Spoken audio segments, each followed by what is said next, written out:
second grade. Today we are going to be working on our third H brother digraph.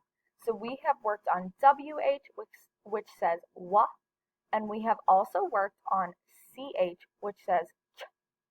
We worked on that yesterday. So today we are working on SH. Can you guess what SH says? If we look, SH has two letters, S and H.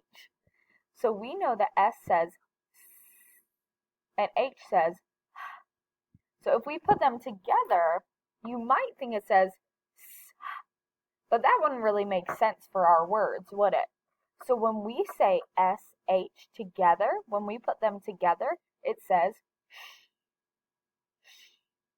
So I'm going to take you through a few words and we are going to sound them out together. So I want you to sound them out with me on this video. Okay, so our first one, so we can see right here, it shows SH as ending. SH is ending, but it can also be our first sound. So it can be either end as SH, or, let's see if I can write that. There we go. Or it can be the first sound. So I've included a few examples of both. Okay, so our first pedal for SH, let's take a look, is fish, right? So we are going to go eh.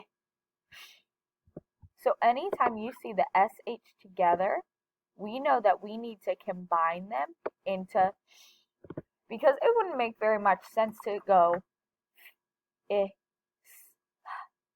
this. That doesn't sound right, does it? So it's not fahissa, it is fish. Fish. Our next word is, go ahead and try saying it on your own. Make sure you're doing that sound. Out. Shout. Our next word is, what do you think? Because we know this word. This is a sight word. So we know we don't say s, we know, because that wouldn't make sense, would it? So we know that our word, this word is she.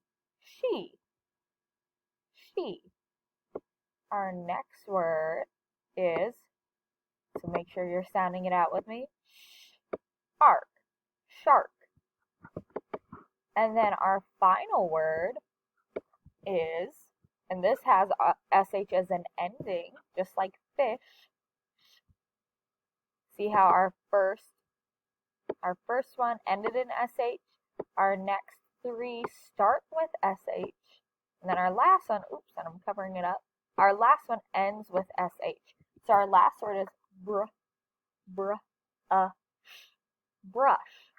So our last word is brush. On your seesaw activity today, you will be given pictures of different SH words, and you will have to spell them out. So they give you the letters, and you will need to really sound it out in your head. And then you know that anytime you hear the sh sound in a word, that the letters that go with that sound should be SH. So on your first page of the seesaw assignment, I will read all of the words to you, because some of them have double words that they could be. So make sure that you watch that video before to get the right words.